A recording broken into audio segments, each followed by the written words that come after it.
how we open. I'm going, Josh Long! No! So mad.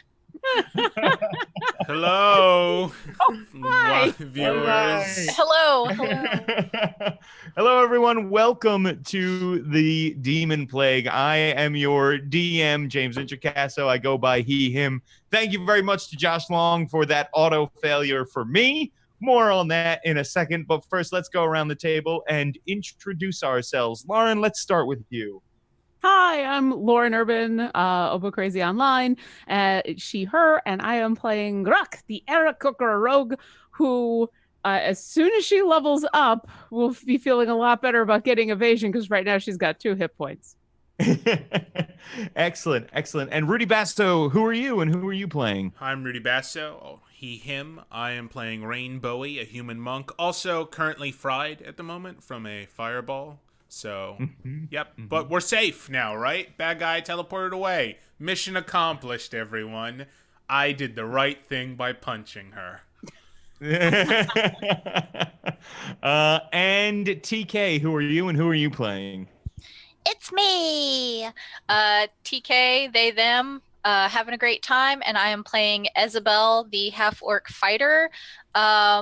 As soon as I turn level 5, I'm going to get that extra attack. So at the worst of times, if I use an action surge, I'll have 4 attacks in a round. It'll be great. 15 hit points. Still not super happy, but things are going well. Excellent. And finally, Robert, who are you and who are you playing? I'm Robert Adichie, he, him. I'm playing Torsten Alehand, a wizard who the only reason he's alive right now is because he has his Absorb Elements spell that saved his life. Excellent. And of course, we should remind our viewers that if you are in the Don't Split the Podcast Network Twitch chat, you will be eligible for winning, entering a drawing to win a PDF. Could be a copy of this level 1 through 20 adventure we're playing through. Could be another thing that one of us has created. And whenever a natural 20 is rolled, as well as we've got bit donations above my head. You can buy healing potions for people. You can buy auto successes, or you could get an NPC named after you, like Grant Ellington or Ilaria Walrus. Perhaps the most fortunate pronunciation mistake I've made so far. The best. Total best. Other than Mastiff, perhaps. So we are going to jump right in after I give this quick recap. So it's election season in Tomar's Crossing, which is the only village left in the Luna Valley after a comet strike wiped out everything else in the area. All of the displaced people who survived the comet strike have come to Tomar's, but can't vote in the election. And they want to be able to decide who the new town council is going to be, because they're thinking this is their future home.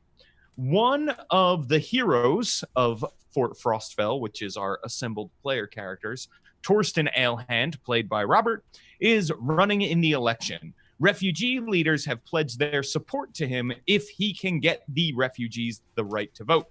A noble from the destroyed city of Safe Harbor named Katika LeBlorn told Torsten that he wanted to be his running mate should voting rights for refugees be secured. Meanwhile, Kadra Tourmaline, a current village councilor who is up for re-election, told Rain Bowie that she was a dragon sorcerer and her real name was Mariath, and she was on the run from her murderous former mentor, Mara Silver. Rain made a deal with Kadra in exchange for her protection from Mara. Kadra would tell the town that she had been blackmailed by Bajalin this whole time into joining the town council and voting with him, and then she would turn around and endorse Torsten. So all of this came to a head when you went and confronted Mara in the Ale House Tavern, where she used Detect Thoughts to read Rain's mind to find Kadra's location, and then she turned invisible and lit the place up with a fireball and ran. And that is where we ended things. Right now, the Ale House Inn, which is owned by Torsten and his family, is on fire. And lots of people who were in the ale house at the time who did not manage to get out are dead. And all of you are almost dead. So let's talk about that. Luckily, Torsten had managed to get his own family sort of back into the kitchen. So they are still well. But last we left, it was Torsten's turn in the initiative. What would you like to do, Torsten? Let's see. First off, is there anybody that kind of looks like they're not completely obliterated that just maybe could use some saving? I would say your compatriots are probably the ones who fit that bill the most as well. Ow! Yeah. All right. Particularly Rock, I would say. Rock's hanging on by a feather. As it were. Well, I will rush to Rock then and go and give her a cure wounds. I am 30 feet up in the air. Oh. In that case, oh, right. Are you outside, Rock? Yeah, so I was blocking the door. She did her thing. We got into initiative. I flew up and outside. Like I think I only went like 20 feet, but I did go up in the air to try to give her space, but I was still inside the fireball. Fortunately, I didn't die because falling damage. But yeah, her feathers are singed and she is flying with obvious effort, but she is 20 feet up in the air. Yeah. Okay. If you fall, Isabel will catch you. That's good. I want to look around. I got you, girl. Do I think that she actually like teleported, or she just like cast some invisibility on herself? Like, what did she actually do? You can go ahead and make an Arcana check. 13. Okay. You have the feeling that you didn't see sort of the flash of light that is associated with teleportation. That, sometimes people disappear in dramatic flashes, or, they disappear particle by particle, like on Star Trek or that sort of thing. It's hard to know because there was obviously a big fireball right beforehand, but your instincts are telling you this might be more of an invisibility type thing. All right. Well, in that case, I want to try to look for her, like see if I can see any footprints or sound of someone running or anything like that. Go ahead, make a perception check. All right. Nah, I only rolled a 5, so a total of 9. Okay. All right. Well, she rolled lower, so yes, you over by one of the blown out windows. You can see some of the ash that's on the ground, some of this gray ash that is falling from the wood and everything is being disturbed, as if someone is standing over there by the window. So I point. I say, she's still in here. She's by the window. Oh. All right. So that brings us back to the top of initiative, and it is Rain's turn. Go ahead, Rain. I'm going to run over and I'm going to attack where Torsten pointed. All right. Okay, so go ahead and make an attack in that area. These attacks are made with disadvantage because you cannot see the figure. I got a 22 with disadvantage. It was a crit if I had advantage, but... What? Still so 22 is definitely going to hit. Yeah. Okay, so that's 8 bludgeoning damage, and then I will spend a key point to attack twice more. Okay. So here we go. 20 with disadvantage and a 17 with disadvantage. It would have been another crit if I had advantage. Both of those will also hit. All right. I feel her presence around me. I'm a monk. And I do another 14 bludgeoning damage. Uh-oh. Nobody's Sorry, Rudy. seeing him punch a tiny girl. She turned into a dragonborn. That's right. Rudy, I'm sorry. Right before your damage, my internet momentarily cut out. It was 14 bludgeoning damage. With the other 2 attacks. Yes, total. So, total. Okay. She needs to make a couple of concentration checks. Oh. Okay. So, yes, you punch her and she turns visible with your second. When your second punch connects, you see she is there standing, getting ready to go out the window, and you knock out several of her teeth go flying across the room as you connect with that punch. And she staggers back. She's a big dragonborn and looks dazed as she stares at you. And it drops to her knees, and it is Isabel's turn. Sorry, I saw Elwarius had bought us some health potions, and I was saying thank you in the chat. Thank you. Yay, thank you, Elwarius. I want to be able to thank our delightful Savior. benefactors, or else they might not do it in the future. Isabel is pretty mad, but is there a chance that Isabel heard Torsten say that she was still in the... She's visible now. I punched her face. Oh, off. is she visible? Yeah. He punched her visible. Yes. Yeah. Yeah. I mean, ended. Isabel has no, she has alerts, so it wouldn't have. Oh. But, yeah, so she's gonna, oh boy, this is the problem. She's gonna position herself in front of the door instead. Since Rock is in the air and everything, she's still got a few hit points, so let's see what happens. She is going to drink her second potion of invulnerability. Okay, so she drinks her second potion of invulnerability. Yeah, and positions herself in front of the door. Okay. Yeah, and you can see people have scattered. The people that were watching outside to see what have gone on have started to flee because of the fire that is now consuming the ale house in. And it is Rock's turn. Huh.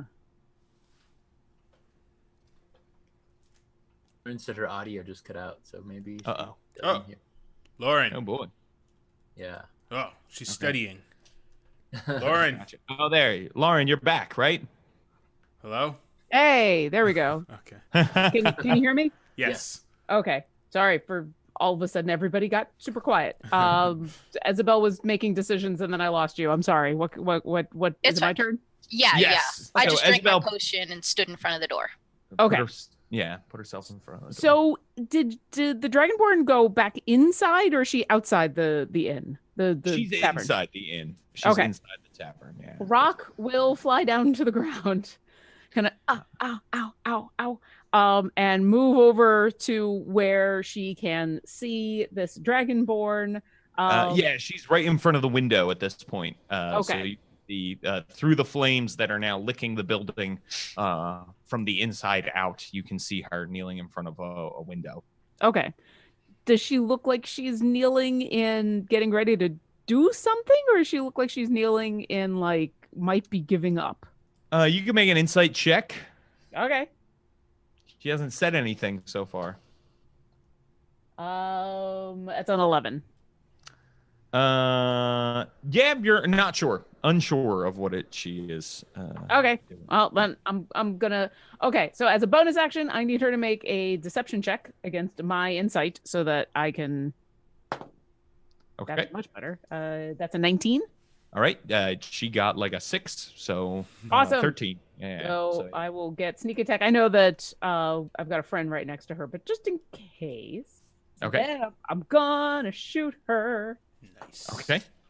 But that's only an 8, so that's not gonna work. Okay. Yeah, that doesn't hit. Your arrow doesn't even make it through the window. It actually hits the side of the building at that point. Burning feathers are a smell that no Aarakocra should ever smell. They're really distracting. It is. Yeah, your whole body being burnt is probably very uncomfortable. Yeah. And so Rain, you see between you this momentary magic door appears like a blue square, and she rolls through it and disappears as she leaves you all in a burning building. Now, in the burning building, let's see what happens. Okay, so Rain, a burning beam comes down where you are. Make a dexterity save. Ah, gladly. 25. Okay, so you flip out of the way then as this burning beam falls right where you were just standing. And you get the feeling like this place is not going to last much longer. As do all of you. And Torsten, it is your turn. So is there anybody else in inside besides us? Not who appears to be alive. Okay. I mean, if there's anybody even that is, that might be worth saving at all, I want to try to grab them and take them out. Okay. You also would know that your mother was in the kitchen when all this went down. There is an exit out of the kitchen. It's very possible she took it, but you would have no way of knowing. I'm just going to throw that out there. Okay. So I will kind of grab whatever I can or whoever I can here, and then I'll run back out towards the kitchen. Okay. So you want to run around to the back entrance and sure. Yeah, and also, I mean, knowing that she probably kind of did what she did kind of look like a Misty Step kind of thing. Like, is she probably just outside somewhere? It looked a little more powerful than a Misty Step, but. Okay. But yeah, it wasn't like a full-on teleport. It was a dimension door spell. Door. So, so I will grab someone and try to run outside, and I will yell out once I do get outside, if I can get outside immediately. That she's the Dragonborn is somewhere near. I'll just kind of yell it out to all the people. Okay. Cool. So you'll run out. You're able to grab an older dwarf who, when you pick him up, appears to still be very shallowly breathing. And you make your way out, and you're shouting for people, but it seems like people are running away. Make a persuasion check. All right. Total 14. Okay. So you see there are a few people who turn around, and you seem to have gotten their notice, and one of them even nods to you like an understanding, like, okay, if we see something, we're going to let you know as soon as we can. And taps his friend on the shoulder, and they go off in a different direction with more purpose now to sort of scout the place. And then you're able to, with this dwarf outside, you're able to make it back around, and you see that your mother actually has made it out of the building. Okay. And is looking in horror, just crying as your family inn is burning down. And we're back at the top, and it is Rain's turn. What's the range on a dimension door? How far can you go with a dimension door? I'm not sure that's something Rain would necessarily know. Can I make an Arcana check? Sure. Our long discussions between me and Torsten, the dimension door never came up. How does that spell work? I rolled a 6, so. Okay. Yeah. You are unsure. Okay. My flip out of the way of the beam continues through the window. If there's glass there, then I shatter it and I say, "Sorry, Torsten, I'll pay for it later." And then I'm going to double move towards the Punch and Kickatorium, because that's where I left Kadra. So I figure that is where Mara is, and I'll yell to the Punch and Kickatorium. Something I yell often. But with a different sense of urgency, I'll scream to the Punch and Kickatorium. a common phrase, of course, for Rain Bowie, yes. Master pugilist. So yes, and there is no glass in the window. It was blown out by the fireball to begin with. So yeah, you're able to make your way through. And it is Isabel's turn. Isabel, you are now standing in the doorway of a burning building. That everyone else is vacated. Well, if everybody's vacating, like, Isabel's going to guide people away from the building as much as she has to. I'm sure most of the crowd is scattered. Where's Rock? Where are you at, Rock? I just moved within line of sight of where the Dragonborn was. Did I have to go inside, or was I still outside the window? You were outside the window, okay. I assumed. So I just watched Rain punch and kick his way past me and say, "Punch and Kickatorium!" So I'm standing there, like, blackened feathers, bow in my hand, like getting ready to fly off again. Oh my gosh. Do you have the sense that you are flying off towards a punch and kickatorium? Yeah, I mean, she would as soon as to the Punch Kickatorium. That sounds like Oh my that gosh. sounds like he knows where to go, and so she's like spreading with an ache in her bones, is like spreading her wings again to follow. Um, Isabel is concerned, so she So is will. Rock, but she's gonna follow her Yeah, friend. well, she's more concerned for Rock than she is for Rain or for Kadra, who she does not know or care about. So she will keep step with Rock with whatever Rock is doing. She will be acting as Rock's defender as best she can from dangers on the ground. Quick question. I know I went and saw my son-in-law and my son and my daughter-in-law and my grandkid. Do you think it's reasonable that Isabel would be wearing her new plate mail? Well, I think that is I think it is reasonable depending on, what you thought you were going to do after that, right? Did you think that, hey, the plan is now we're all going to go out and adventure and head off to the Star Elf Barrows? Then I think it's entirely possible that you would have your armor on. Yeah, I think it's more likely that Isabel would have worn it just so that Samuth saw her around town in it. Yes, but I am also going to say very yes possible. and arrange my AC accordingly. Okay, sure. If that's Yes. All right. I'm totally cool with that. So you're wearing your shiny plate mail as you head off. Did he put any special designs in it? He did. There are special. I mean, nothing so obvious. Like it's not like your initials in a heart or anything like that. But like, maybe he learned what your favorite plant is, or put like a really cool, sword on there because he knows you're a sword wielder, that sort of thing. So like some 90s Hot Topic flame. Exactly. Yeah, like a big Kohl's dragon face, like on a Kohl's t-shirt. Yeah. There's like a Nike check mark on the back. Right. I see what's up. It's the Summit swoosh. I decided that he's got like forget-me-nots up the braces and the greaves of it, and across the chest. Yeah, excellent. Yeah, and he did some research. He talked to your son. He talked to Bertus. What is your favorite flower? Aw, that's really cute. Yeah, it's covered in forget-me-not. Yeah. Okay, I'm sorry. There's a keeper. He's Isabel's running, but also keeping pace with Rock. Like however Rock is going, she's going to stay within 5 feet of Rock. Gotcha. So. Sure. While Rock is flying, and Rain is also, I assume, leading the charge back.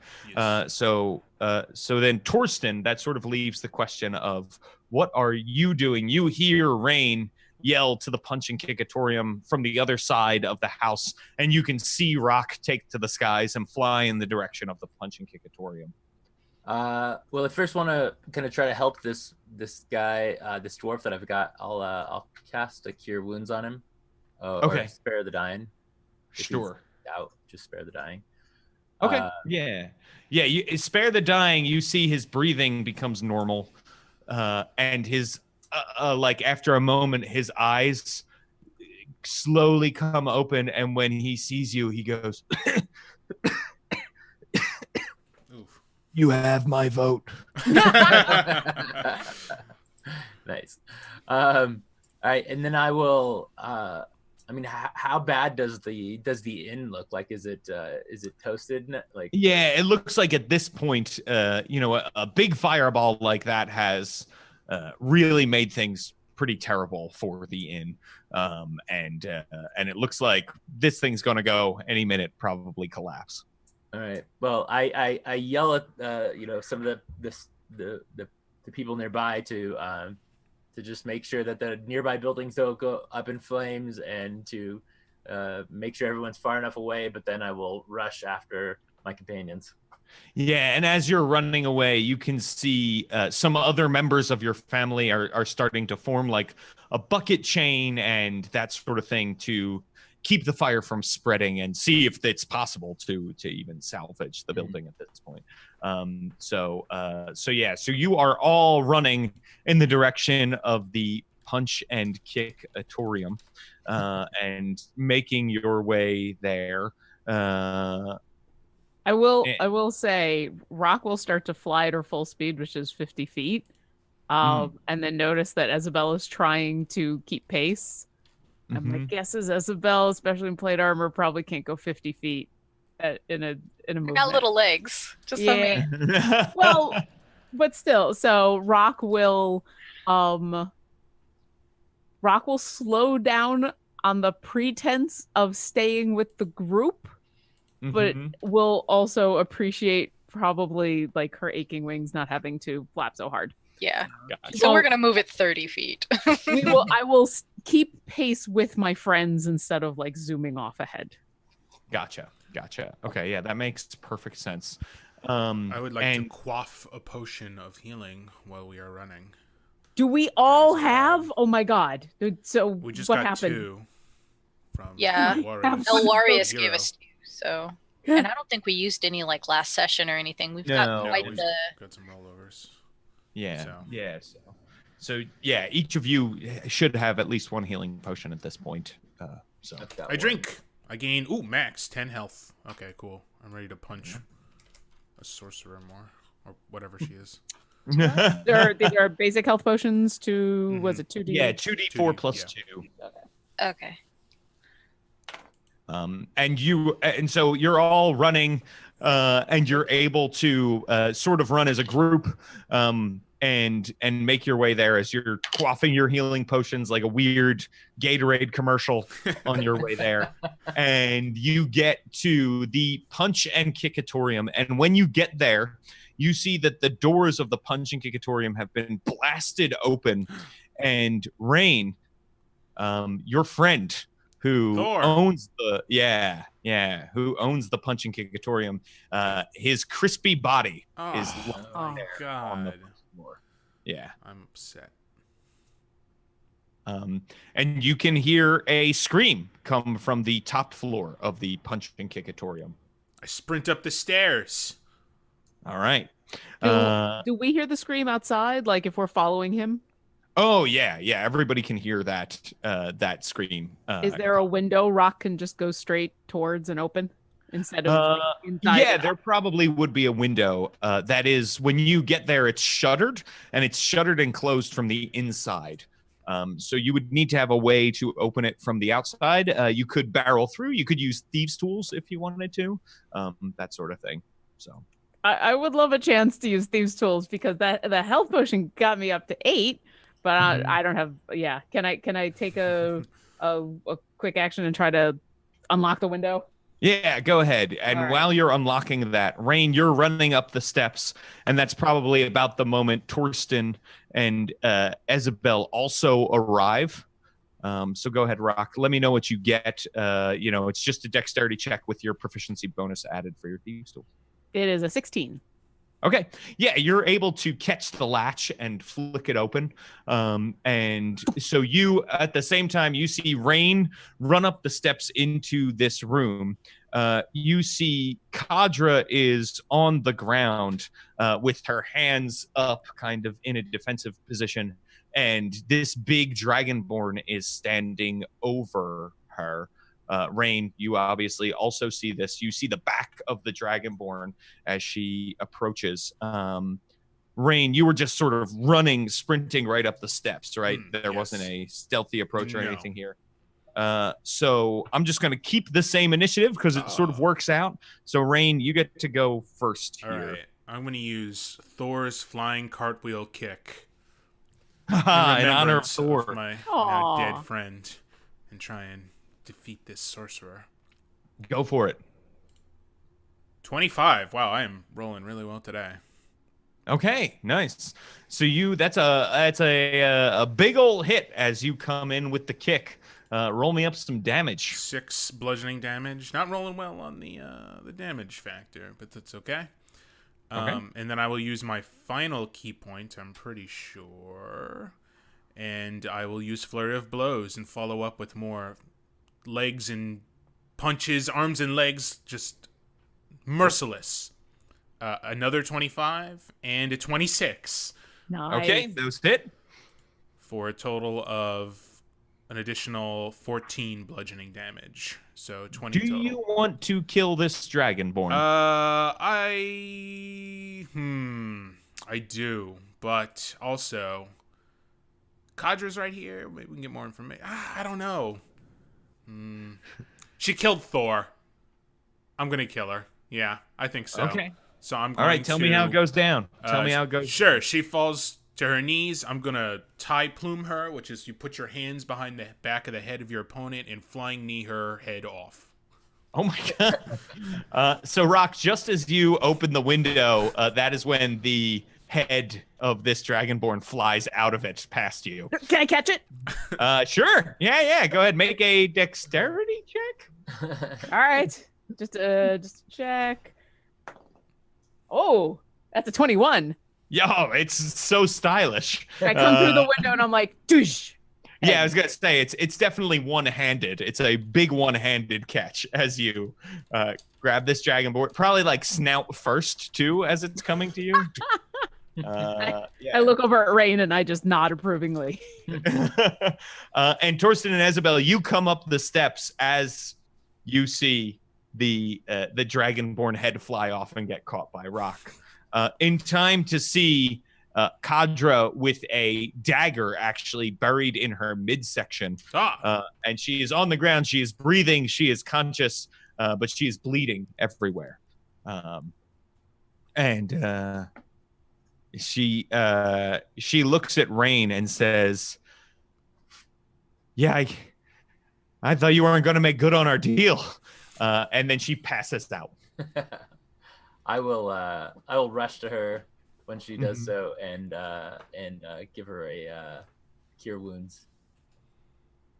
Oh man, that's awesome. Okay, so yeah, you cure her.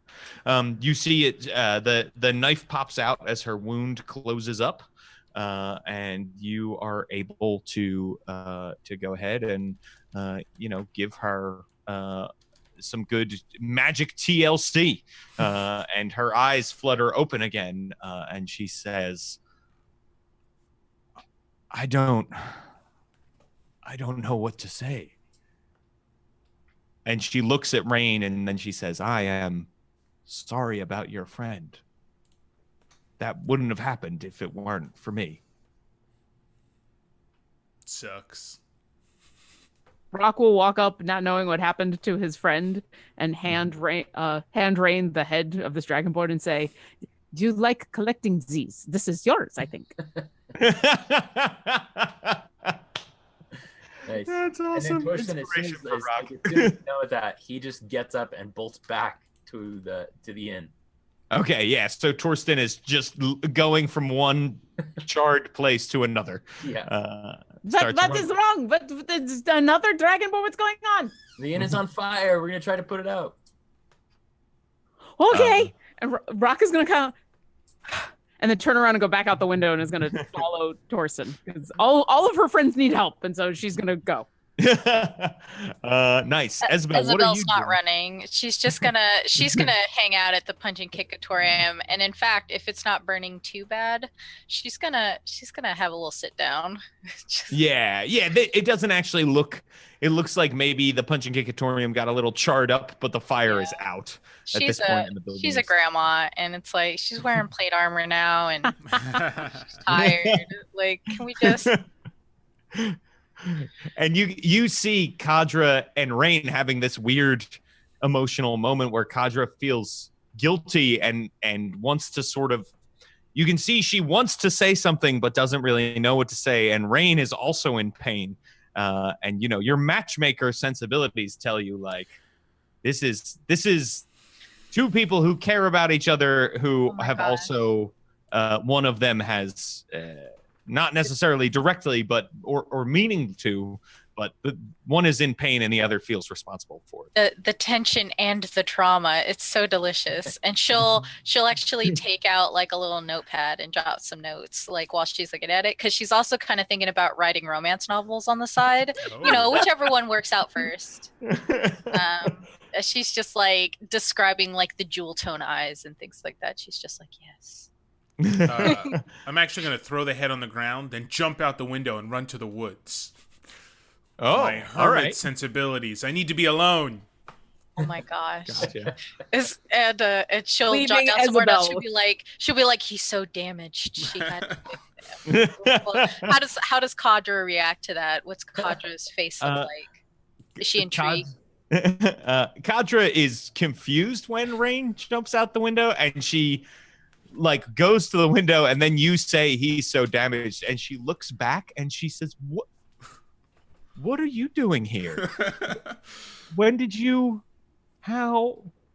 And then she comes and sits down next to you and is like exhausted, and she on her belt pulls off a water skin and takes a big swig from it and then hands it to you. And you can smell rosé. Yeah, that's what's up. I was about to say, I was like, what's in this water skin? Yeah. Isabel loves rosé because, like, let's be honest, we all actually secretly love rosé. We just don't want to. I make no secret. I'm like, I openly love rosé. Isabel's gonna take a swig and also like hide the notebook and just like look at Kadra. So what are you doing here? And she at says, Rain's home. He agreed to hide me from my murderous mentor who he just killed. Wow, what a selfless thing for him to do for somebody who barely knows him and who gave him a dressing down in the street. Nice. Yeah, I feel pretty terrible right now. I don't know how much you need to lay it on there, Isabel. Also got his friend killed if you want to add to the guilt. Oh, no, that wasn't you. That was your murderous mentor who you led here. Right. Jeez. And then she takes the wineskin back and takes like a bigger pull from it. But she's like, and she looks at you and then she says, new armor? Oh, yeah. You think I pay for my own armor? And she like laughs and shakes her head a little bit and says, I don't understand how you understand anyone as well as you do. And then we'll cut over to the crew that is running towards the Ale House Inn. Ones that are heroes. Yeah. So Torsten, you can see a bucket line has formed. Rock, you also see this. This bucket line has formed. People are using water to try to stave off the fire from, there are barrels of water that people are bringing by. And you also see that Bajalin, the village master, is approaching at the same time, and he is yelling for everyone to stop.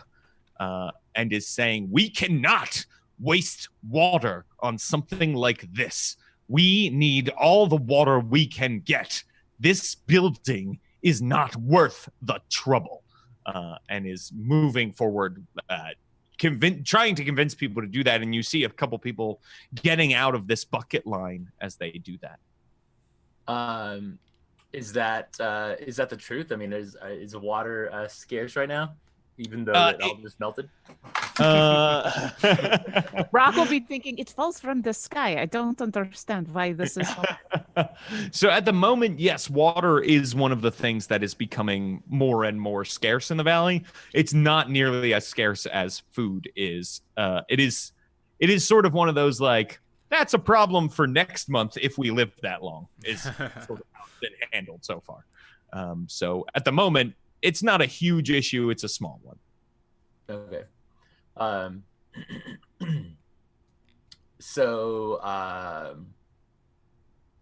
Wait, and kind of taking a look at this, I mean, can I kind of try to figure out if maybe there's something to be said for what he's saying, or if we should, like, are there people on the top floor of this inn still? Or like, what, kind of what, can I get an overview of what's going on? Yeah, so it looks like essentially the inn is empty at this point. It had, it was sort of the middle of the day, so there weren't people in their rooms. A lot of people started to get out once the trouble started, and right now the inn is starting to burn down. So as far as you know, no one is in the top floors or anything like that. You can see people are asking each other and sort of have taken that survey of like, what about this guy? Oh, well, he's down there. He's out hunting, furs and that sort of thing. So it looks like all of that has been handled at the moment. Your family looks devastated. They are trying to get people to save the inn. Your mother in particular is very desperate and is trying to keep the line going. It looks mostly out of emotion at this point. Since I'm flying on in, does it look like the fire is at least contained, or is there still a threat of it spreading to other buildings? It looks like the fire is contained at this point. Okay. Then I'm going to cue off I'll be flying in after, and I'm going to kind of cue off of Torsten what he says and does. Okay. All right. So I will, so if it kind of looks like, there's not much hope for this and water is an issue, however minor it might be, I'll kind of grab my mother and kind of like, stop her from kind of continuing. Wow. Okay. So yeah, you grab your mother and she just collapses in your arms, sobbing. And your father comes over and like places his hand on her back, and eventually she turns to him and he is saying like, it's okay, we'll rebuild. We will rebuild, it will be fine. And Bajalin looks at you and says, doesn't seem like you should rebuild. Quite an unsafe place, the ale house inn. The whole ale hand family gives refuge, apparently, to murderous spellcasters. Seems like a terrible idea. Refuge? Hardly so. I believe she was looking for someone as a result of something you did, as a matter of fact. Something I did? Is that why there are dead people in your inn, Torsten? Because I wasn't here. I was nowhere near here. I was back at home. So I don't know how I could have anything to do with all of the dead people in your inn that is currently burning to the ground. Well, maybe if you didn't need to blackmail the other village counselors, we wouldn't have been in this situation in the first place. Make an intimidation check. Oh, shit. 13. When he says that, can I make an insight on Bajalin and see what his what his reaction is? Yeah, definitely. Maybe also ask him whose house he was at. That's a 24 on my insight. Okay. So you see that there is a flare up of anger in his eyes. Someone is going to pay for this. That's sort of what seems to be suggested by his anger, that this was not a thing Torsten should know, and it is not good, and therefore people must be punished. And it's also probably bad for Torsten that he knows. And then he's just like, fine. Well, people will remember this day, certainly. And then he turns and walks away. As he turns and starts to walk, Rock is going to just loudly say, yes, they will remember the day that Torsten saved everyone from a murderous sorceress. And family gave up inn for this entire town. And he says, saved everyone? Did everyone really make it out of that fire? Bird, person, rock, thing? And then he frustrated turns around. Ah! Oh, and he's a racist. Okay. It's not a good look. It's not a good look. That's for sure. Everyone calls Rock a bird person, or so she's just kind of used to it. But she'll look over at she'll look over at Torsten and his family and say, "Are you all okay? Is there anything else we can do? Do you want me to try to scavenge something from inside before it burns up?" Go ahead. No, I was just gonna. Yeah, that's something I was kind of thinking about too. I do have my absorb elements. Is there anything kind of particularly of import to my family that's in there? You tell me. What would be something that would be important to your family that might be in there? I would think, maybe some of my mom's recipes and recipes for some of the ale we make, that kind of thing. Oh, sure, yeah, and those are all in the kitchen. She keeps them in like a small metal footlocker underneath the counter in there. Yeah. All right. Then yeah, I will try to rush in if it's doable to try to grab this. Okay, so yeah, Rock will see this and she'll grab one of the leftover buckets of water and follow. Okay. All right. So both of you go in. It is a raging inferno at this point. And you're able to go in the back door in the kitchen entrance, but the kitchen is now just all orange, yellow, and red flame everywhere. And the heat is really, really intense when you go in. You can both make perception checks. Torsten, you can make one with advantage because you know where the footlocker normally is. All right. Ooh, not good. Oh. Yeah. Perception. Yeah. 5. Okay. So, with advantage. I can roll a 2 and a 3. I got a 6, but Rock rolled a natural 1. So I think what actually happens is they get to the doorway and they see the flames, and Rock is still like smoking herself from the fireball and burnt and holding this bucket of water. And I think her fear gets the better of her for a moment. And instead of trying to be brave and help her friend, she quakes and moves back a little bit and says, I don't know if we can get in there. Yeah, there is a flashback and some fear there. So yeah, you can't see through the smoke or anything where exactly it is.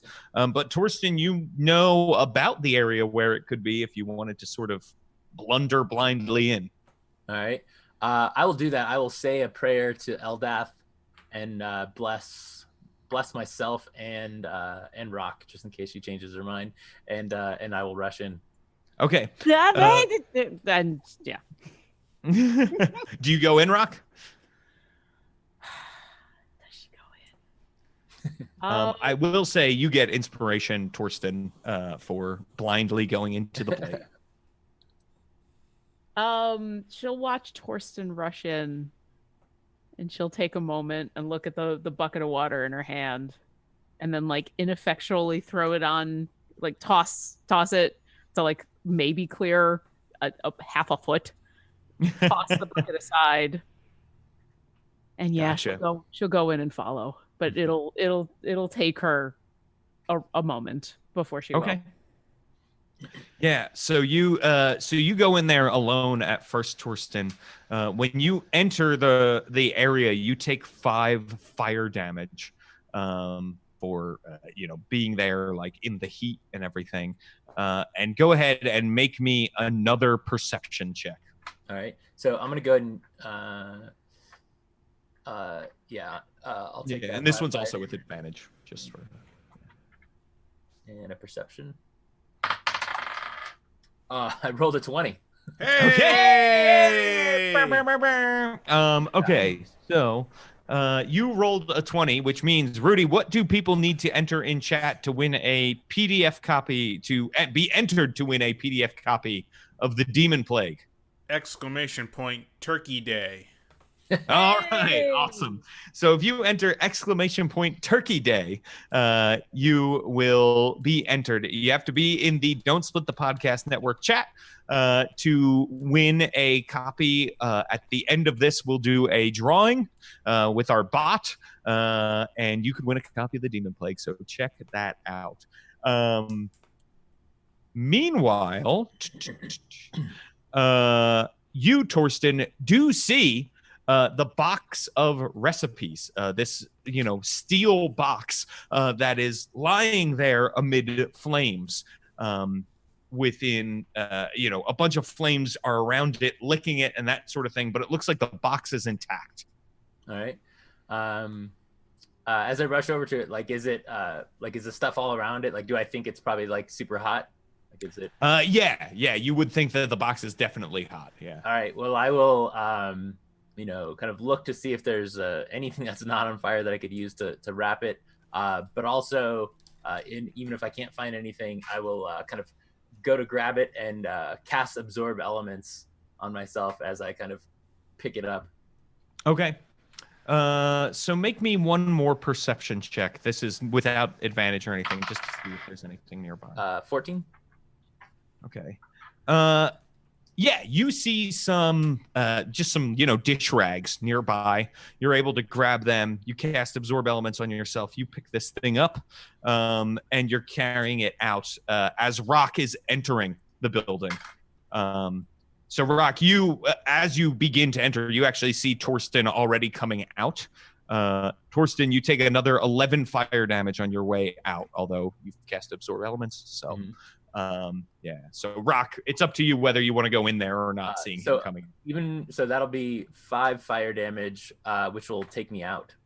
Okay. Oh, all right. So you see his silhouette collapse on the ground, Rock. In the burning building.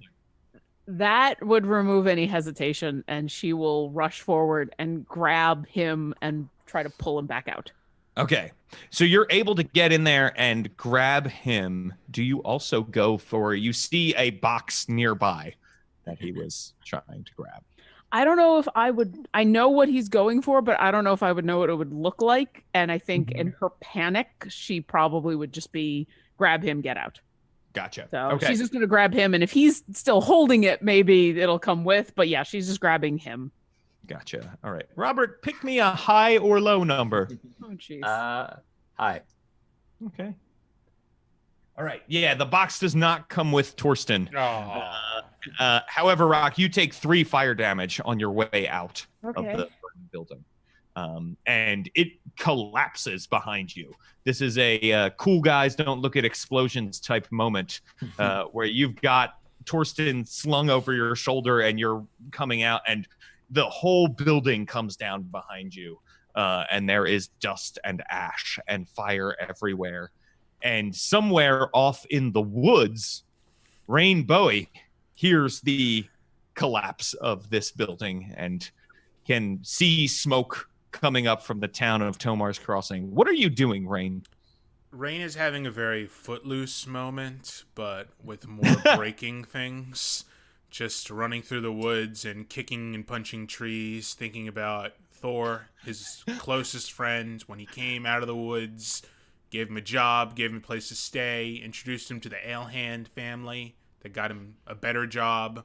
Just a lot of frustration and disappointment, never having dealt with loss of someone so close to him. So I'm going to ignore the burning building at the moment. I know my friends probably are dealing with it, but I'm just lost in my own frustrated thoughts and am showing them by physically attacking inanimate objects. I punch a rock, hurt my hand, don't care. Yeah, there's like, there's so there's a lot of running and punching and like kicking making flying kicking, lots of kicking. Don't forget the kicking. So while you are doing that, so you're there in the woods punching and kicking, and all of a sudden you stop, you punch that rock, there's a moment of pain, and you look down at your feet, and there is the body of a human. What? Dressed in hunting clothes, and she appears to have been dead for quite some time. You don't recognize this person because you have lived outside of Tomar's Crossing for most of your life in hermit mode. So you do not recognize this, but you do know it looks like someone, based on your own experienced as someone who died before the comet struck, and probably someone from Tomar's Crossing. I look for ID. Does he look like a council member that's been hiding in his house? You said she, right? So it's not the missing did council say member. Okay, yeah. Oh, okay, never mind. Yeah, that was my immediate thought as well. Yeah, I was like, what? Check for a wallet or a purse or something. While you are looking, you see there's a line around her neck that looks like it's very thin. Looks like maybe she was like strangled with something very thin, like either a garrote or a necklace she was wearing, something like that. Tyrion Lannister style. Spoilers.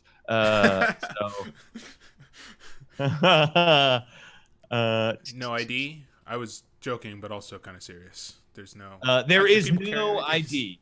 Fantasy she looks ID. To be an older woman, maybe in her 40s.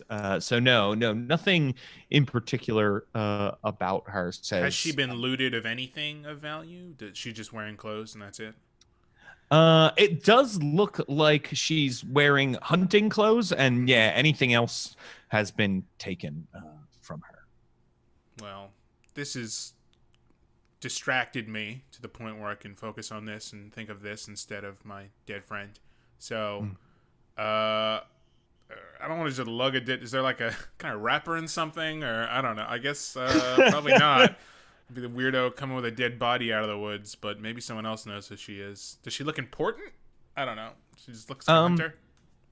She does. It's hard to tell. Make me a medicine check. Oh, sure. Oh wait, I'm a hermit. I might be trained in that. I am. Mm-hmm. I'm awesome at it. 23. Oh, good.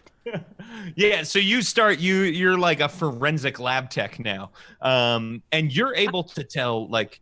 Her hands are softer. She seems like someone who, if she was out here hunting, it wasn't something she normally did, and she wasn't really like a laborer. So, yeah. Weird. Is it like fancy person going out for a hunting clothes? Like yeah. It's like somebody went to REI and bought all the expensive stuff. Yeah. Before it's that sort of thing. Okay. Meanwhile, Isabel. Kadra has gotten pretty drunk pretty fast. Yes, she did. Which is great for Isabel, because she basically spent that whole time just finding out what the rest of the group was finding out, and also guilt tripping her so she'd drink more and talk more. Yeah, so you learn a lot of the things that everybody else already knew while you were talking to her. In addition, she tells you that she does think Rain is pretty cute.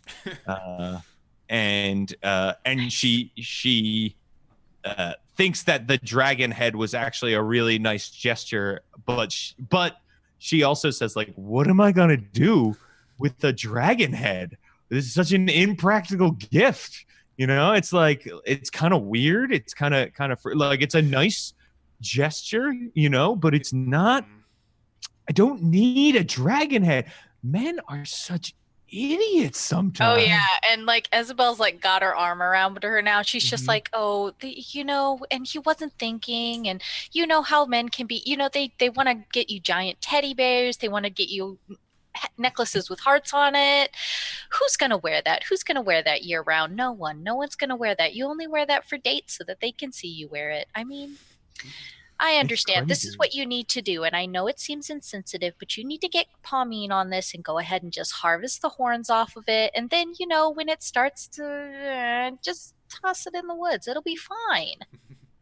Yeah, that's right. He didn't even tan it. Didn't even tan the head. He didn't even tan it. He didn't. I couldn't even. And I don't want that thing on my wall anyway. No, that's weird, right? Yeah. That's like sending you ahead of one of your relatives. Well, I know it's weird. Yeah, men are strange, especially human men. Am I right?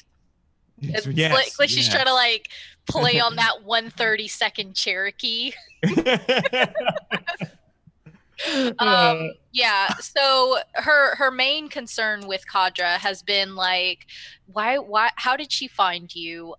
Obviously, Kadra has told her about the Bajalin thing. So she's, do you think anything's going to happen with this? Do you have somewhere safe to be?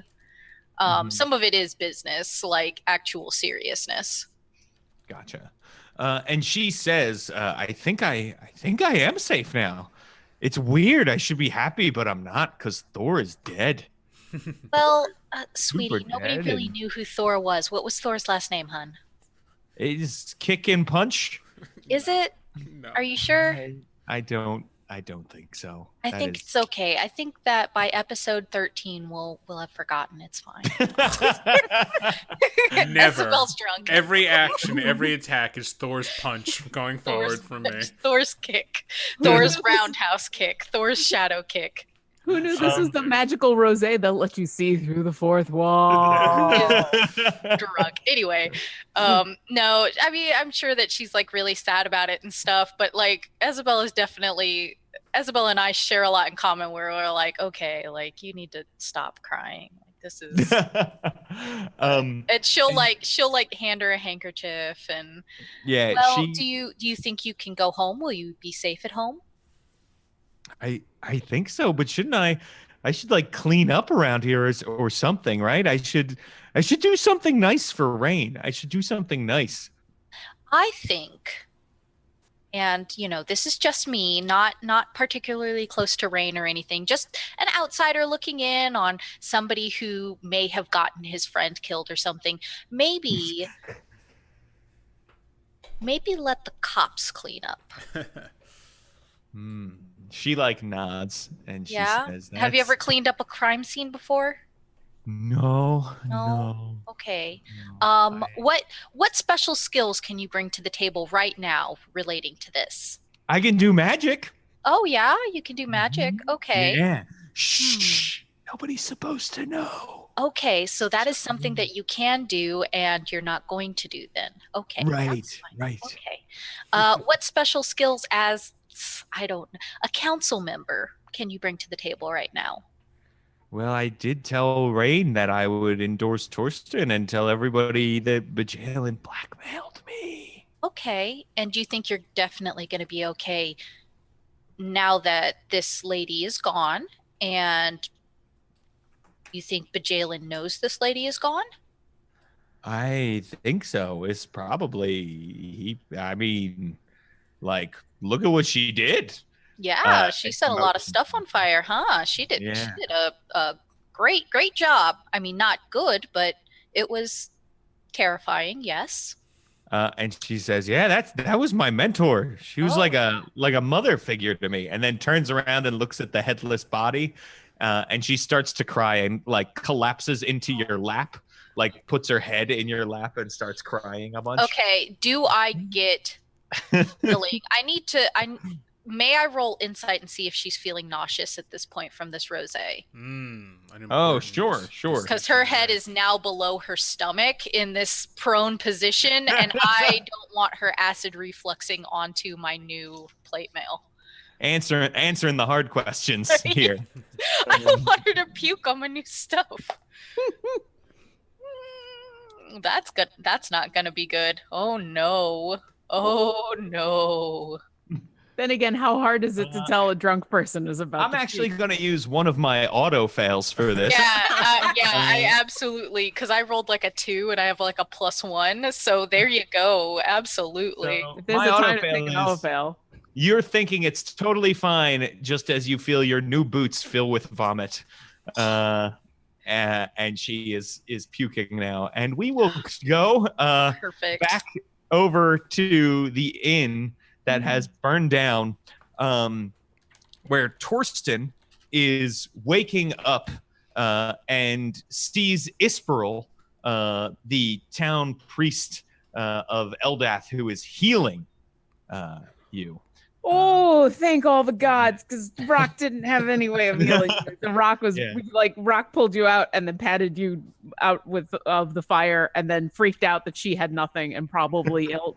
He came by, finding Rock like continuing to just like pat you down to make sure you're still not smoldering, being like, it's gonna be okay. I don't have help. Like Rock's probably freaking out about now. So you regain 9 hit points, Torsten. Okay.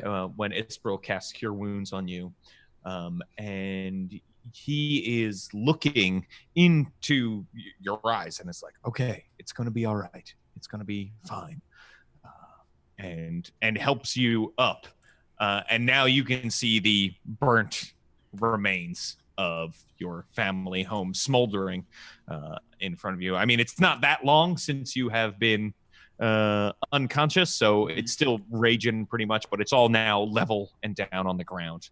All right.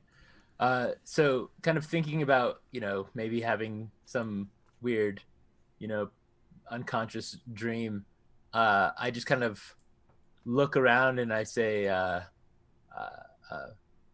Palmine, do we know where she's at? If Bajalin is mad at all of us and he has something on her too, we should find her. And I kind of like stumble up, still not feeling great, but definitely better. And Palmine comes out of the sort of crowd that has assembled, and she says, right here, here I am. What can I do for you?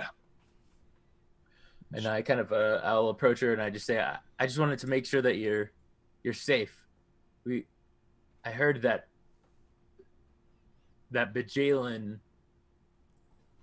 was coercing you to vote in certain ways and doing the same for Kadra. And Palmine looks around and she says, looks like you need a little help, need a little looking over. Why don't you come back with me to my hut? And she puts her arm around you and starts to direct you back to her house. Okay. So and she motions for Rock to follow. She's like, yes, you bird with the big mouth, come with us. So Rock, it's obvious to Rock she's lying. She knows for a fact she's lying. I'd love to do an insight, not in the lie, but in the why she feels like she can't admit this in front of everybody. Mm-hmm. Like, sure. Is there something a way, is there something that she's afraid of even in this moment when everything's just coming out?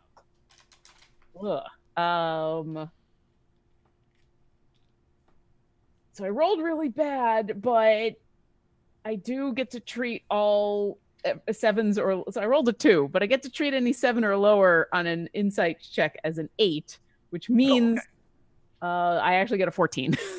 Okay. I mean, you're not entirely sure what's going on, but it's possible that if she is being blackmailed, she doesn't want everyone to know she is being blackmailed. But you're not 100% sure. Okay. What is going on? Rock will... Yes, it is obvious she is deflecting and lying at this point. Okay. Rock will just follow then. Okay. So Rock and Torsten are led to Palmine's house. Rain, what are you doing with this body you have discovered? It's unceremonious, but I'm picking this body up and bringing it back to town. Okay. As all right. gingerly as possible, I guess. Gotcha. So you're able to, and you may have your equipment with you. I don't know what you've got in there.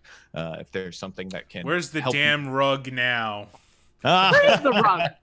Yeah. Right. I went looking to get this day started with Rock trying to get the stuff she needed to fix the rug, and now everything is burning. Where is Gorf? That is a great question. Gorf is back up in Rain's apartment above the Kick and Punchatorium, and that's at least last where everyone knew where Gorf was. Gorf, the, of course, animated rug that is the companion of all of you, especially Rain, because it annoys Rain the most. See, now I just picture that all Gorf has done is rolled himself up into a little pillow and is now under Kadra's head as she's trying to recover from throwing up. For a moment, we're all like, "Where's Gorf?" And there's this picture of Gorf as a little pillow. So there is that question of where is Gorf, and we see under the bed, rolled up and shaking, as if cowering. Who hid when Mara came to confront Kadra. And Kadra is now pretty much passed out, Isabel. She's gone to sleep in Rain's bed at this point. Of course she is. And now you are here. And when it's just you, Gorf comes out from under the bed, and sort of goes towards you, and then like its tassels go around almost like it's sniffing the air, and then it like turns around and stays a good 10 feet away from you because you smell like vomit. That's fine. I use at least, like, how many blankets would you say are on Rain's bed, Rain? Lots. Having lived in the cold outskirts of town. There is one less blanket. Oh, fair enough. Oh, no. You earned it. Thank you. I appreciate that. Yeah. She Isabel, delicately folds it and puts it in his dirty laundry, however he arranges his laundry. That's anywhere on the floor. Yeah, I was going to say that. I was like, puts it in his... Well, you know what she actually does? Mm-hmm. Please say tidies up. She doesn't tidy up, but what she will do is she will, like, form, like a hamper compartment out of one of the boxes or crates that they have laying around and just put his dirty items in the crate.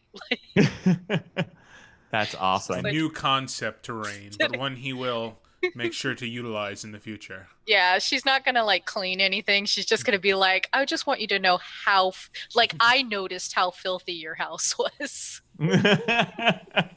I've organized your filth for you. Classic mother-in-law power move.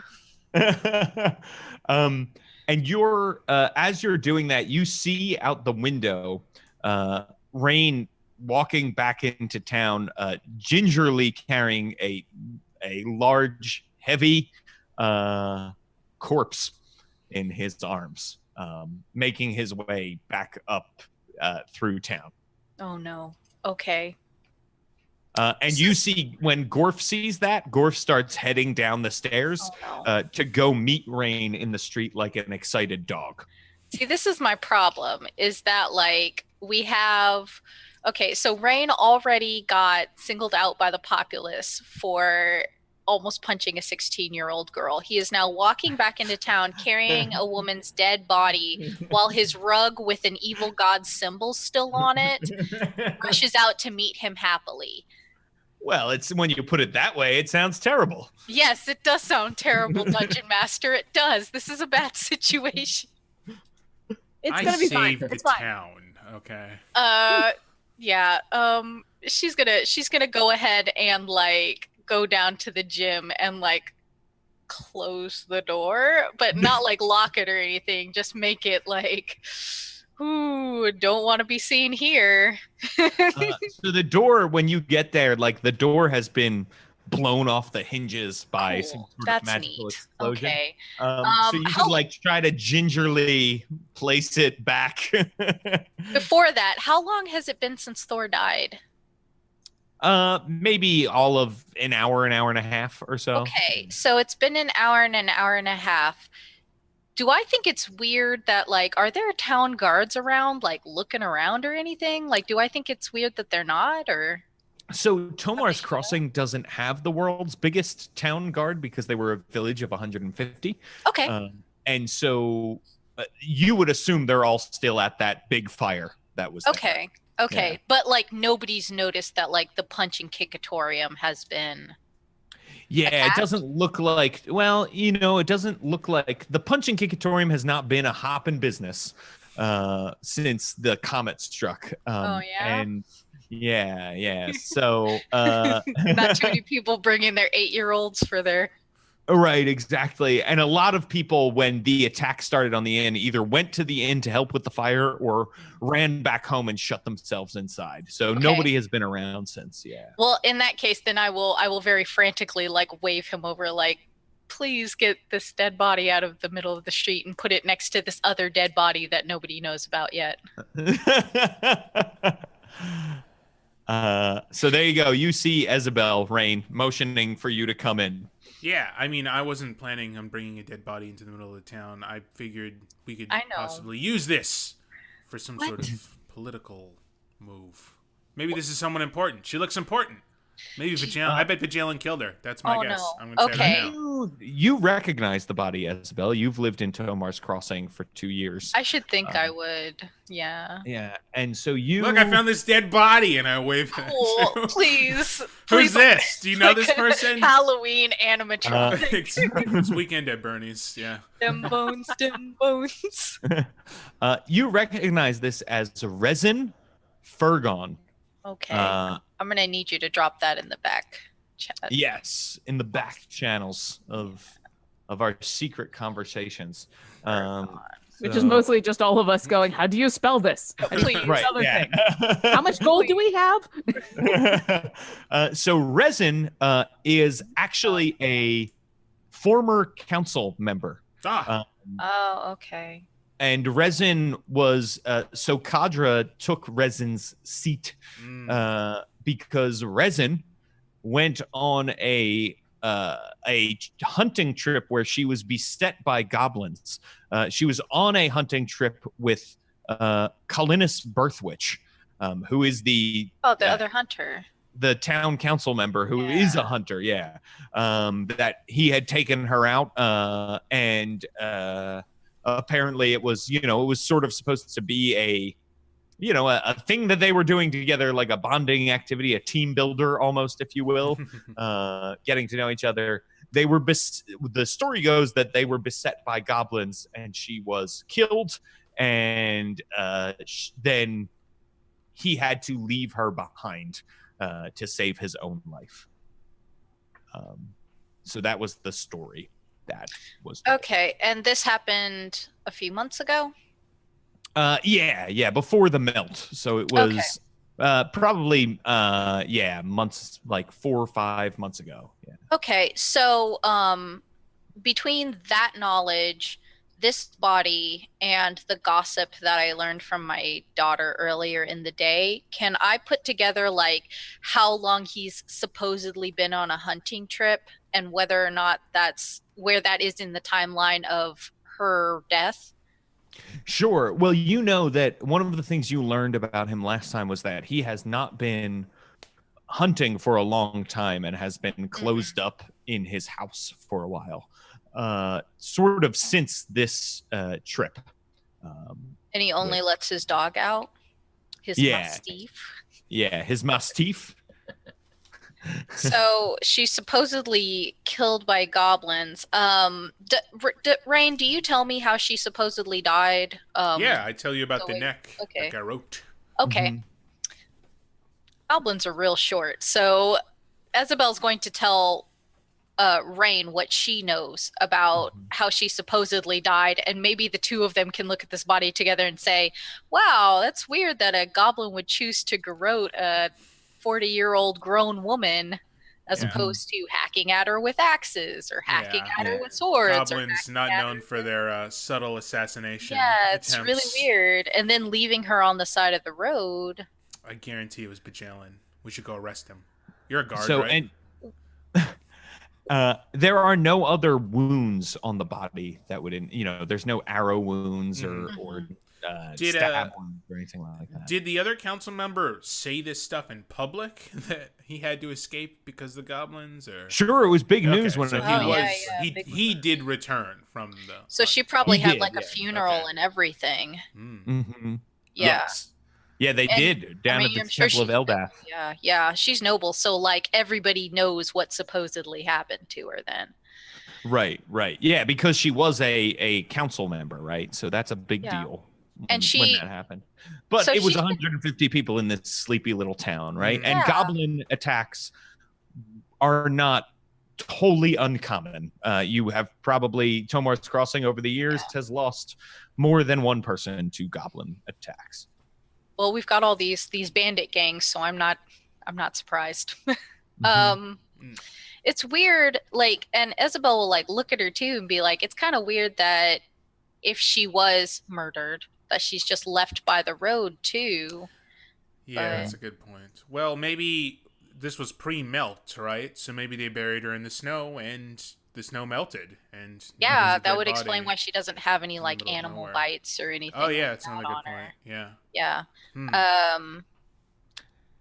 While you all are having this conversation, Rock, what is something you might be saying to Palmine and Torsten as you walk to Palmine's house?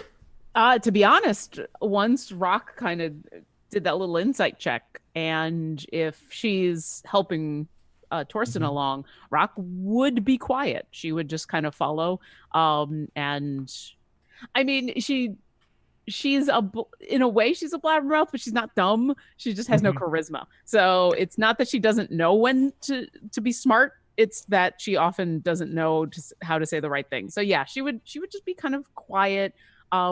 She's also probably a little upset because she just tried to help a lot of her friends and probably feels like she failed miserably in doing that.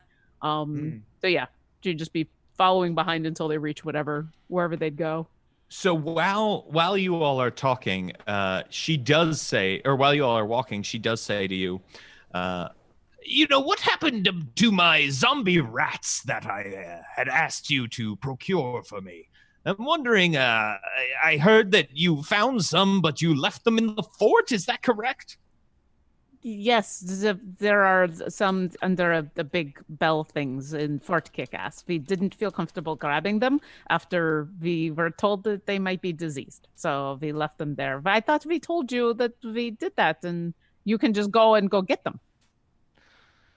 Oh, I see. Yes. Is that Torsten? What did they look like? Full-on zombie animated corpses, or were they just dirty rats? You see, I've had a lot of people just bring me some skinny rats or some filthy rats. I'm looking for specifically zombie rats that were dead and are now alive, reanimated, as it were. Yeah, I suppose if you found some other form of undead, skeletal, vampire rats, I would take those too. I think they were zombie rats, if I recall. Is that right? Yeah, that is right. We were pretty positive those things were zombie rats. Yeah, so they were definitely, and that's why we were afraid to bring them back. We started hearing about this demon plague, and demon plague. Yeah, that is something the necromancer has somehow dealing with, and apparently he's trying to stop it or something like that. I don't know. It was something that was long ago. I have the books and journals, I think, from that they uncovered that give some of the details. I see. Well, and you hear this conversation as it passes by the Kick and Punchatorium on the way to Palmine's house, Isabel and Rain. So you can hear your friends passing by outside as you're examining this body. Isabel's gonna poke her head out that door. Be like,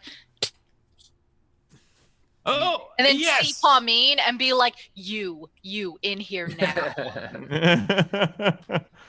Is everybody okay? Are you okay? I know we left in a hurry. No, we have exactly one more dead body than we used to. Who did? Oh, I see. And Palmine rubs her hands together and comes in through the door. And Rock looks super upset and runs in, and then sees that Rain is there and is like, all right. Yeah, he's fine. Okay. Kadra's fine, and she'll look at Palmine and she'll say, it's Councilwoman Fergon. Oh, my word. This is quite the development. What a day it's been already. Wow. And she sits down and she starts to, just with her bare hands, examining the body and looking at the body, very unceremoniously, like picking up an arm and letting it drop. And Isabel's cool with this. Paumine's like a coroner, so yeah, she's like opening the mouth. She runs her fingers along the line on her neck. And says, "Well, most curious. And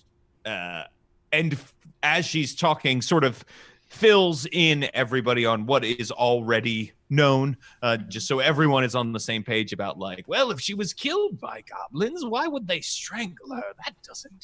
That's not really a goblin style, now is it? That's what I said. See, that's what I said. Yeah. Isabel with her 10 intelligence. Yeah. So Rock did hear all this, put this all together, and look directly at Palmine and say, so how many of the council people is Bajalin controlling? Well, by the looks of it, if this is the work of Kalinis, then Bajalin could know about it, and this would be a mighty fine way to blackmail someone, I think. I suspect he has something on Kadra because she always votes with him no matter what. I, on the other hand, am fancy-free and scot-free and have nothing to hide. Really? Oh, yeah? I feel like there's 4 pairs of very narrowed eyes. And she says, but I have something on Bajalin. And she reaches into her pocket and pulls out a locket. That is a heart-shaped locket. Rock will look at it and then look over at Isabel and be like, those are the kind of things that usually people give to their significant others that they only wear like on dates and stuff. You taught me about this, I think. And she says, exactly. It's weird, Yes. right? Yes, and what is even weirder is that I found this in the home of Village Master Bajalin. And then she hands the locket to you, Isabel. And she says, I think the Village Master has a little bit too much control, and it's time we voted some new blood onto the council. Don't you agree, Torsten? Yeah, I do. I'm gonna pop What this is locket this? open. What do we know about this? Like, is there a picture in it, or is there a name on it? Yeah, when you pop the locket open, there is a small painting that is without a doubt Navita Faradust. And the inside of the locket's cover, right, like the opposite side, says, for the love of my life. Isabel was not there when y'all followed him, and you didn't tell Isabel about it. We hadn't have time. New to There's Isabel. no time. Yeah, no, there's nothing wrong with that, but I'm just saying this is 100% new to Isabel. Unfortunately, she's going to look at this dead body. She's going to look at this locket in her hand, and she's going to look at Paumine. I'm not going to ask why you were in Bajalin's house. I am. I would like to ask that. I have many questions. But Yes, you go first. I am actually asking that. And like Isabel won't like say that she is asking that when she looks at Rock, but she'll be like, "Girl, let me." No, you Passive go. aggressive through this because she's still got that rosé in her.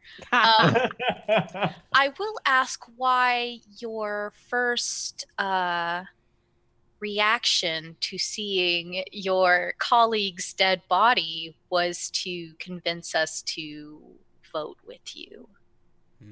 And she says, look, that locket gives me all the voting power I need. I could make every decision in this town if I was so inclined, just by controlling Bajalin, right? He controls Kalinis and Kadra, and then I could control him, and I could get whatever I wanted on the council. But that's not who I am. I believe. Of course not. Clearly, you're not a person who steals a locket from somebody else's house and then carries it on their body at every opportunity just to give it to strangers. No, I have never shared this with anyone, but sometimes fire must be fought with fire. Now, as to your question, I have known, as you have for a long time, that Councilwoman Fergon has been passed, deceased, and I long suspected that perhaps Bajalen or Kalinis had something to do with it, but I couldn't prove it. Now we have proof, and this is excellent. You've done good work. And she claps Rain on the back. Oh boy. And she says, but I want you to know that I don't want to control Bajalen. I wouldn't be talking to you if that were the case. I want a democratic republic for Tomar's Crossing. Isn't that what we all want? Fair representation of all of the people who live here. How much of this is a lie? Yeah, I'm gonna straight incite this nonsense. She voted not to give voting rights to the. Yeah. So She did. Which I don't think I know either. I don't think I know Torsten will say, if this is all the truth, and it's mighty convenient that you happen to have this, and you seem to be trying to throw us off of talking about. Bless you, you sweet angel. Sorry about that. If you seem to be trying to throw us off, talking about what Bajalen has on you, why don't we start there? Why have you voted for voted with Bajalen all this time? Well, we do agree on some things. I don't believe that these refugees should get voting rights and determine the future of the town. When all is said and done, they could move on to other places. They're not vested in the interest of Tomar's Crossing. They just want power, and they don't deserve it. Are there any other examples that we know of her voting with him? There are probably some other times she's voted with him, although it is notable that she is also, you would know if you followed local politics, which a lot of people don't, but there are times that she has voted against him, and she's been the only one. Rock is going to look deep at her and say, I am vested because my friends are here. I am vested because we want to survive together. I am vested because if this is now not my home, then where would we go? Make a persuasion check, Rock. Yeah. Rock's really been reading up on that guilt trip. She's learned from the best. So once again, Rock knows sometimes what to say and when to say it, but never how to say it. So Rock's with the a best. -2. Oh, I God have dang two. it. A 2. A 2. Excellent. I So will Pauline say- says, Yeah. yes, I've heard all the sob stories before, but be honest, Rock. If you could had the means, would you stay here or would you go somewhere else? I have the means to go. Yeah, she can Not by fly. the looks of those feathers. Whoo! And I and s- like Isabel is your drunk friend now. Whew. Okay. Rock is gonna like she'll quickly jump in before Isabel can defend her and say, these things look like this because I choose to stay. And that has some weight with her. She looks and she nods and she says, indeed, but not all refugees are heroes of Fort Frostfell. Perhaps a special dispensation could be made for you. I don't want special. Locket in my pocket. I don't want special dispensation. I want the truth. What does Bajalen have on you? Go ahead and make an insight check. This necklace lives with me now. Oh. It's a 15. Okay. So she is just a jerk. And she is telling you the truth about her feelings about things. Oh, what an asshole. You get the feeling that he doesn't have anything on her, but she is done with him. That she is the one that she wants to wield power. And that Kalinis is she is scared of Kalinis. She's got Kalinis. That like he doesn't have anything on her, but he could. He's crafty, and as long as he's around, there's always that danger. I have a question. Is Bajalin having an affair with the town general store woman really that much of a scandal that you think he'd be voted out? Like, I mean, it is scandalous, but is it really that outrageous? It's a small town of 150 people. You see, maybe if refugees were given voting rights, it might not be that big a deal. But we all know each other. We're neighbors, you see. I think if the refugees were given voting rights, they would absolutely vote out the person who's most vocal about them not having voting rights and not being treated as humans or humanoids or citizens. So I don't think that is going to be an issue. Yes, but you see how that's a problem for me, don't you, dear Rain? Yeah. I feel like we don't have any incentive to help you with this. I think that is what I think. Yes. Well, I could help you take down Kalinis. And she snatches her locket back. It's in my pocket, but I guess if she wants to. All right, let's fight roll me. off here. She'll make a gosh. sleight of hand check. You Please go ahead and make fucking fight me. You can make a dexterity acrobatics or strength athletics. I would love to do a strength athletics because I'm gonna fight this old lady. Mom Okay. hand this person. Mom hand her. Do it. Where is one sec? I have to pull up what my athletics thing actually is. Skills, right? Yeah, there we go. I'm sorry, I'm using D&D Beyond on my phone. I get a plus six to athletics, so that is 18. Okay, yeah. So you like grab her wrist before it gets even anywhere close. I want to to- squeeze it until I hear her bones crack because she made Rock sad. Okay, let's roll initiative. I ain't scared of you. I'm sorry, I'm not talking to you, James. I'm talking to the Oh no! Yeah. Believe me, I love this. I love what's happening right now. 16. So plus my alert gives me 21 for initiative. Okay. I got an 18. Torsten got a 7. I ain't scared to fight an old lady. Rain got a 6. I rolled a 1.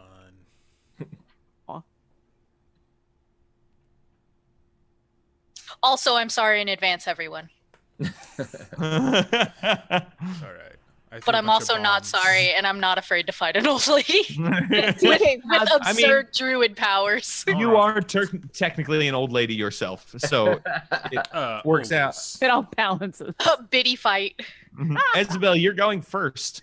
Yes. So your plan is to like inflict pain here with this? I am not looking to kill her or anything, but I do want to. I want to deter her into leaving. I want to convince her to leave. Okay. And so that we we can won't be do this one of intimidated. 2 ways. You can make an intimidation check, which you'll have advantage, I'll say, since you outnumber her and you're grabbing her by the wrist and that sort of thing. And you can use strength instead of charisma if you want as your ability bonus for this, since you're applying pressure to make this happen. What's my so regular with intimidation with my charisma is +5, so I will use a strength for a +6 for my intimidation. Okay, nice. 18. Okay. So you have a stare down. You can see she is feeling hurt, but she looks at you and narrows her eyes and says, "Physical strength is nothing to compared to what I can do to you, dearie. Let go of my wrist and give me back my locket." It's not your locket, though, is it? You stole this locket from someone's house. Rock, it is your turn. Are they still grappled? Yeah. Okay. Hell yeah.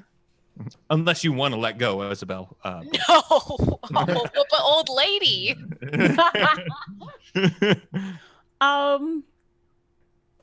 Yeah, everyone is an old lady to Rock. It's true.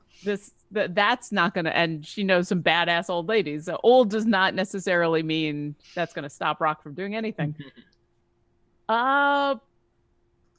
Rock is gonna try to interpose herself between the two of them and like break apart fight. Okay. I think that's probably going to be another athletics check, which I know is not great for Rock, but yeah. No, Natural 20s happen.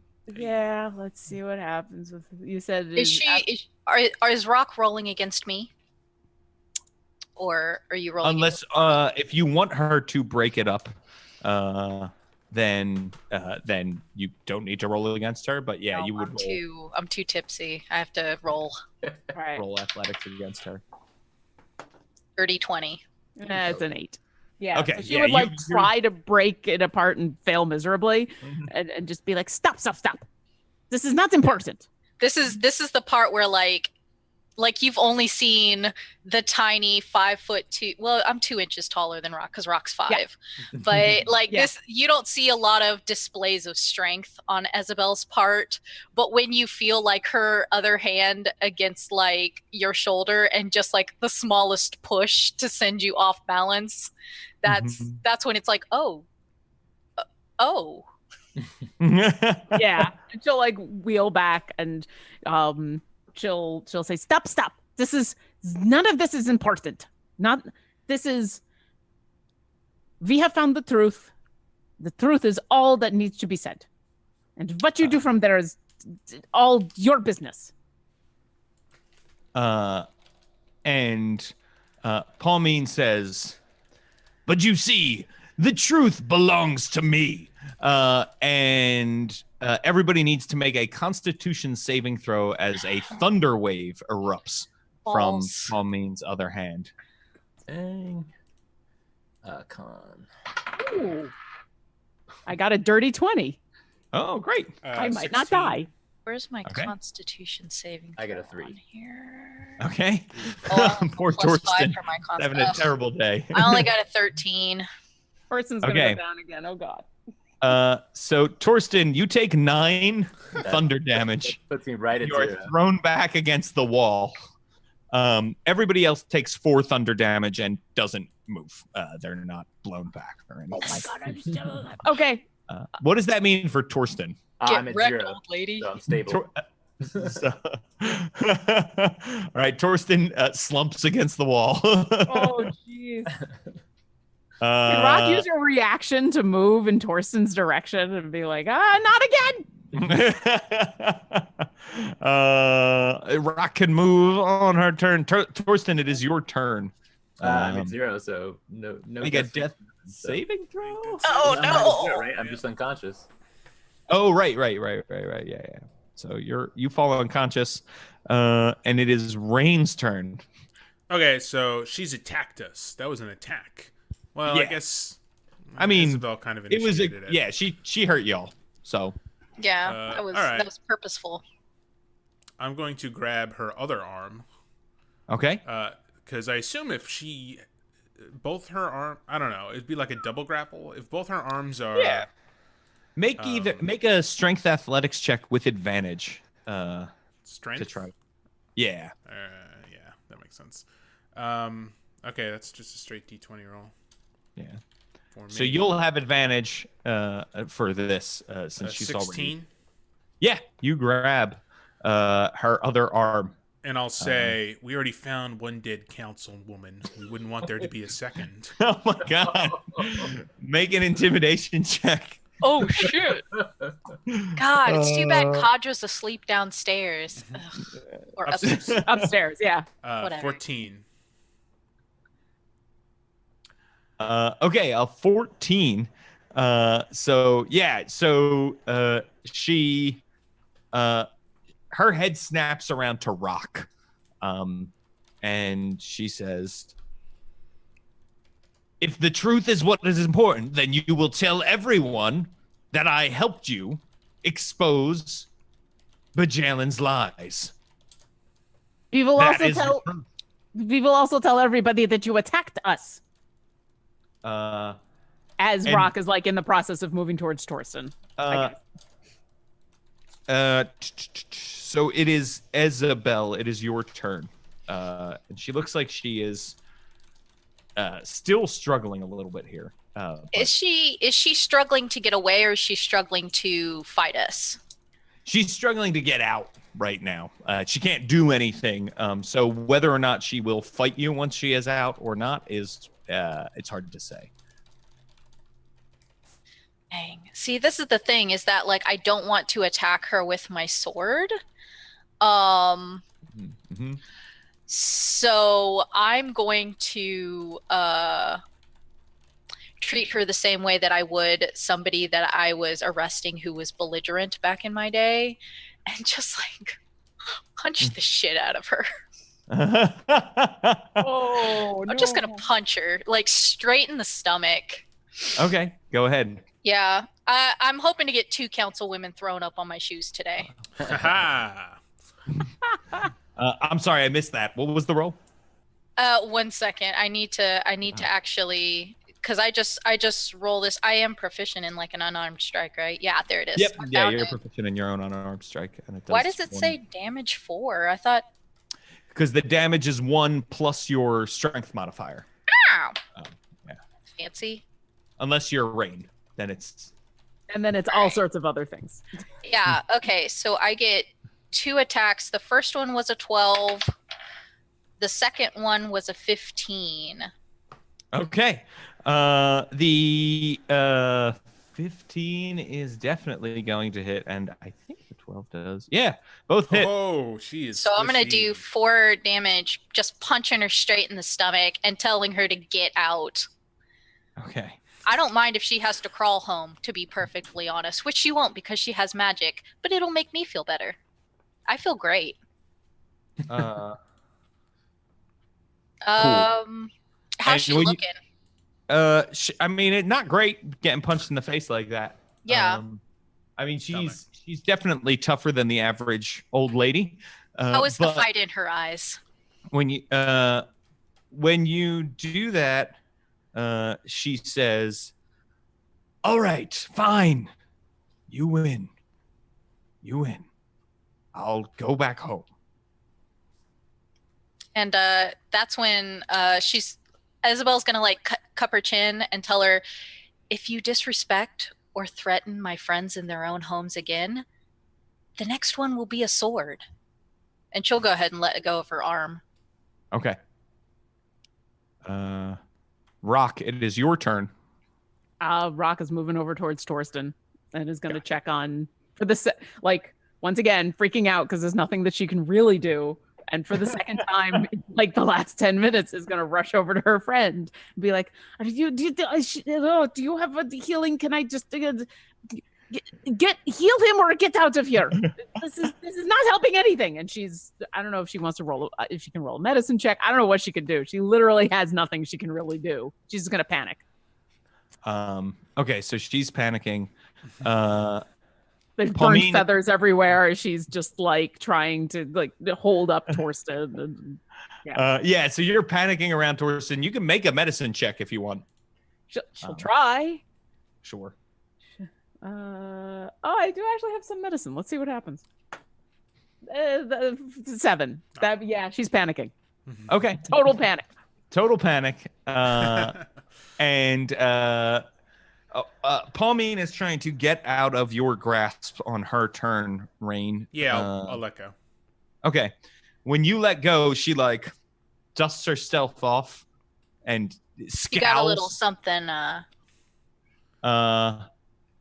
And walks out into the street, and then screams, "Help! They have the body of Councilman Fergon and Thor in here. They're murderers." And that is where we will end. Did she just imply that I murdered Thor? Of the Demonplague. Okay. She did. She did. That's fine. I don't feel bad about killing her next time. Or I. Nice. Or me. I should have action surged. Let Torsten leave Torsten unconscious. He needs the evidence. And Gorf slides back up the steps when that happens. Cowardly rug. So that concludes this episode of the Demonplague. If you would like to win a copy of this level 1 through 20 adventure, complete with all of the political intrigue we've got. It's over 300 pages. You could win a PDF copy by heading on over to the Don't Split the Podcast Network Twitch right now and entering the code !Turkey Day, all one word, !Turkey Day. So go ahead and do that while everybody lets you know where they can be found. So, Lauren, where can people find you? Hi, I'm Lauren, also known as Obo Crazy. You can find me on Twitter as Obo Crazy. You can also find me as the community manager for D&D Beyond. Sing the theme song. It's always fun. You can also find me as the DM for Dungeon Drunks, which is a podcast that comes out every Monday wherever fine podcasts are sold. And on Wednesdays, I am the DM for Clerical Error, which is on the D&D channel at 2 o'clock Pacific. We are down to our last 2 episodes. We had our Extra Life game last week. Ooh, Extra Life. I'm showing off the shirt to our podcast listeners. We had our Extra Life game last week, and there was a deck of many things. And so we have 2 more episodes. So come watch that fun. And hey, if you're in the Seattle area, I'm going to be in the Pit for La Boheme here in Bellevue. Come see me play. Wow. That's a lot of awesome stuff. Everybody should go check that out. That's great. I need more sleep. Well, thank you for making us one of the amazing things that you get to do, Lauren. Always. I love playing here. It's so much fun. This is a blast. And TK, where can people find you? It's me. It's TK. I'm writing spooky stories on the internet. So if you like spooky stories, go to my website, tkjwrites.com. Follow me on Twitter, TK Joins the Fray. On Tuesdays, I'm here. Wednesdays and Thursdays, I'm at WebDM's Twitch channel. Fridays, I write articles for new DMs. We were recently talking about feasts and festivities, and this one coming up, we'll be talking about ciphers and one-use magic items, which are fun, and I love them. Actually, tomorrow at 1 o'clock, I'll be on Scraticus's channel. For the one-shot wonders, we'll be hanging out in Planescape. It'll be fun. Tomorrow night, I will actually be on Encounter Roleplay's channel, guest starring in Kayla Klein's Deep Space 5. I will be a Ripley-themed or inspired NPC who is there from Section 31. People who watch Star Trek will know what that is. I am not one of them. I don't. So I only know what I Wikipedia'd, and it's going to be real fun because I get a phaser rifle, which is what I love. So it's great. Going to have a good time. Excellent. Yeah. I always thought Star Trek could use a little more Ripley. So. Oh my gosh, I'm so excited! Everything's a little more Ripley. The monster in it right now is very much like flavored off of xenomorphs and like 80s sci-fi horror anime and stuff like that. So I look forward to crawling through air ventilation systems after it and shooting civilians. I mean, saving the day. That's awesome. That's awesome. And where can people find you, Robert? You can find me on Twitter at Radu76. You can also check out the Bone, Stone, and Obsidian. It's a Dark Sun podcast that I do. We've got several episodes out, and there should be another one out here pretty soon. So check that out. And I wanted to give a shout out to Josh Long. I met him at Gamehole Con. Played a quick game with them. That was pretty cool. Oh, that's awesome. Shout out to that. He's the one that always gives James our failures. So thanks for that. Thanks. Yes. Many thanks. Josh Long is amazing. And you can hear him on the Tabletop Babble podcast. It's coming very soon. Oh, nice. Yeah. Talking about running evil games. Josh has some great podcasts that you should also check out as well. Yeah, Rudy, you want to talk about? Since you're involved? Josh runs a Tales from Moxbury, which is a Blades in the Dark actual play that I edit. So you should definitely check that out. It's a lot of fun. There's a lot of great characters. They just had Shane from Total Party Thrill as a guest star who's on the Don't Split the Podcast Network. You can go to don'tsplitthepodcastnetwork.com to learn more about some awesome podcasts, or you can follow me at Rudy Basso on Twitter. This is a podcast itself. The Demonplague podcast is out every Wednesday. So if you just jumped in today and want to catch up on what we've been doing, give the podcast a listen. You don't have to, be watching it or whatever. Podcasts. A different kind of medium. Also, we're going to be at PAX Unplugged. Me and James and Lauren is going to be there too, I believe. Yes, she's waving and smiling, which I believe means yes. Yes. So Yes, that'll be at the end of November into the beginning of December. James and I, we're all going to be walking around. We don't have anything scheduled, right, James? So if you see us, then hey, we might play something with you. Probably. I'm trying to run an adventure for Bubblegum Shoe, which is the teenager mystery RPG. Ooh. So it's like Hardy Boys, Nancy Drew. So if you're not doing anything and you grab me, I'd be happy to run it for you. Definitely. Okay, that's it. Yeah. That is a super fun game. People should definitely check it out. People should also know that if you like this game, this is available as an adventure. You can pick it up over at roleplayingtips.com/demonplague. You can get the PDF version, or on DriveThruRPG, you can now get the print version of this game. It is levels 1 through 20. It is almost 400 pages, and it is a ton of fun. What we're playing through now is just one of the many ways you can play it. There's tons of dungeons. There's tons of new monsters, new magic items, all kinds of great stuff. So go check that out. I designed it. So if you like me, you'll probably like that.